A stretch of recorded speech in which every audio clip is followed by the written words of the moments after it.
So,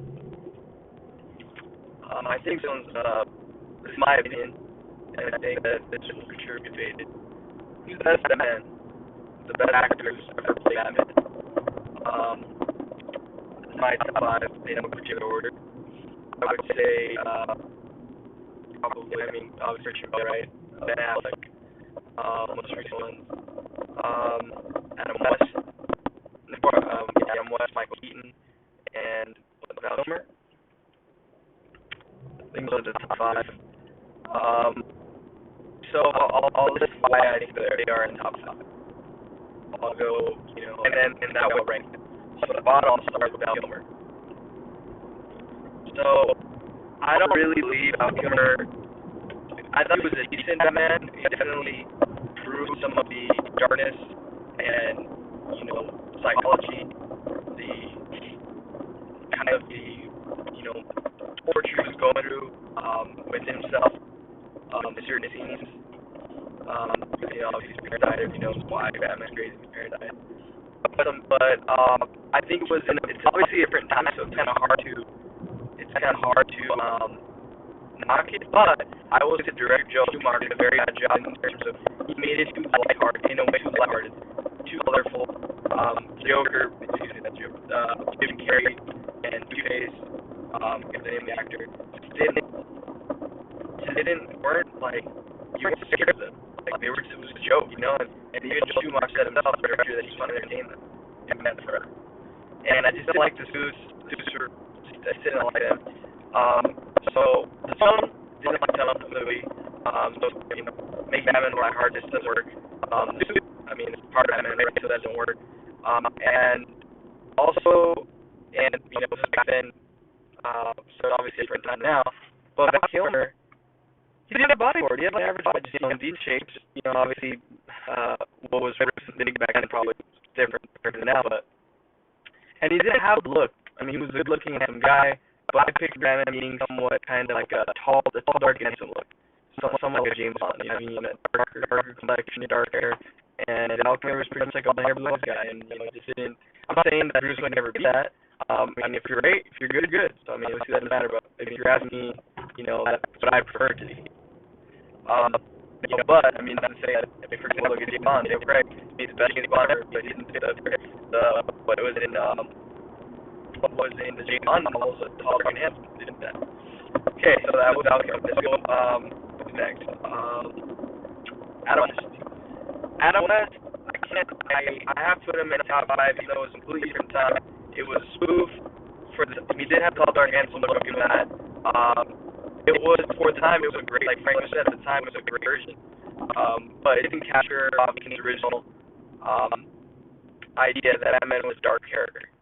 Dark vigilante. So, for what it was, I thought it was really good. So yeah, shout out to Adam West and peace. Who we got? Mike Keaton. So in order, I think that's the worst. So we had Val Kilmer fifth. We had Adam West fourth. We had Michael Keaton. We had third. So to me, Tim Burton. I gotta give a lot of credit to Tim Burton, but obviously Michael Keaton. They definitely got the dark, in a way, kind of fantasy kind of tone for Batman. For time, moving out in 1989, that suit even looks like, man, you can fight anybody in that. Maybe you're a kid, maybe you're happy to fight anybody in that kind of suit. It's just really up the darkness part, in terms of tone. So Batman, I felt the time was the right keyword of thinking Batman. It was definitely done right. The Joker was done right. I thought Jack Nicholson was too overweight. I felt like it would have been. He made it look a little more like it. So I can't fault that movie almost at all. What I can fault in was Mike Keaton's look was being able to 5'9", right?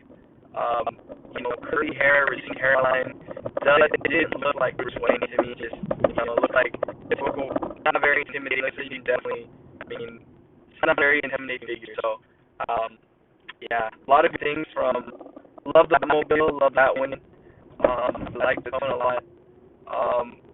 And I did, but what I didn't also point out what I didn't like about that movie, though, we're talking about Batman, was that the buildings were very like fictitious looking, like it was like a cartoon, and I just thought it didn't look. I mean, I understand it was a different time, but I think it would have made this look a little more real. It would have been, it would have less corny. But yeah, so third from Michael Keaton. Number 2, we got Christian Bale, who's my all-time favorite Batman for so long. Got him number 2. Reason being, I'm gonna go with the interpretation of Batman Begins because I think it was more about that movie, particularly way more about Batman than anything else. I feel that Christian Bale had the physicality, he had the height, he had the look. I would say about 80%. Tall, handsome guy. I felt like he looked like Bruce Wayne. Especially I felt like in the movies he did look like Bruce Wayne. He had the look. But his Batman. Let me start with his Batman first. His Batman was groundbreaking. I mean, it's kind of hard to follow it. I remember when the first community turned his head.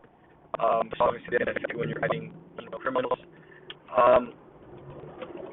I can't fault his Batman too much, except for maybe the voice. I feel like the voice to me now it kind of sounds a little bit stupid. I think in Batman Begins he did a little bit better. He did more of like a spoke kind of like a whisper, like instead of like using like talking about a weird voice he did. So that's why I didn't really fault Batman a lot. But when it comes to the Dark Knight and the first Batman Begins, he had that physicality. He was huge. He was ripped. I mean, when he was finding the League of Shadows, in the comics called League of Shadows, I felt like, man, this is cool. Like, this is freaking cool. Awesome origin story. Batman Begins is my favorite Batman movie of all time. So it's hard to fault. But yeah, I think the voice was that great. The Batsuit was in Batman Begins, one of the greatest. And Dark Knight Rises, I love the functionality to the fact that he can move his head and move around. But he was still like he was a small guy. Like, he didn't look that menacing. At least Batman Begins 2, he was like, all right, I'm gonna second kick ass. He's just here in that suit. So yeah, so I'm gonna follow up on Christian Bale. But number 1, for sure you get it, is Ben Affleck. I remember watching him first time Batman v Superman. The suit. Let me talk about the suit first. It looks exactly how it looks like from comics. He has the huge bat symbol, which is based on Frank Miller's Dark Knight Returns. He has every Batman cartoon Batman coinciding. Last I checked, Batman suit was green and black or green and blue, right? So very comic book accurate. Dark Knight, Dark Rise, Batman Begins, all of them didn't have that. Suit was black. Batman suit was black. And two issues, not very many. Don't see green and black. Very comic accurate. Now his look, he had the look tall, dark, and this guy looked like, if you guys watch Batman in the animated series, I feel like that's Ben Affleck right. That looks exactly like if I find somebody, if I find someone looks like the character, that's him. The guy was huge. Ben Affleck was humongous, man. Like, he was like massive. Like, I remember in that warehouse, you see the way Batman moved, you think it's comic coming to life. Like, just totally had the physicality. Like, totally had it. Now, talk about Bruce Wayne. The fact he was looking like Bruce Wayne. There's a scene where he totally captures darkness. Totally gets, man, this is just a dark character. So when he's with Alfred, he's in like his parents, like, kind of like cemetery, what do you call that thing? Here, he's talking about how the ancestors were hunters. And that was Bruce Wayne with the darkness that I always wanted to see of Bruce Wayne. Totally captured that. I also liked how he switched from being a dark character to being like a kind of like almost like a billionaire, kind of like an innocent. Like you feel that it was acting, which technically I'm sure that Bruce Wayne does. And also I would say, what's something else? Babiosic. Just if you, I don't know. I remember Kevin mentioned this. The way that he moved his eyes, like when he was like, I remember he was in the Batmobile and he was in that chase scene. Way he moved his eyes. You think this is part 2? I'm in the light. Like, just got it perfectly. Remember in Suicide Squad in that small scene, I almost felt like it was a video game. It was a video game, or just real like a video game come to life. Like he brought the character to life, and I remember when he was supposed to cut in a movie with Make the Batman, that movie he was supposed to direct with Joe Manganiello, starring as Deathstroke. That was such a, Ben Affleck 6'5", Manganiello 6'5". Well, that's just an even match, like, two huge big ass motherfuckers that fuck each other up and just take place from a sun. I thought that would have been so fucking cool. And unfortunately, I mean, he's not Batman anymore. Said because he was drinking, and that can made him lose passion for it. And I guess I understand. Sucks. Wish we had kept him as Batman. Anyway, so yeah, Batman #1. That's Batman. What do you think?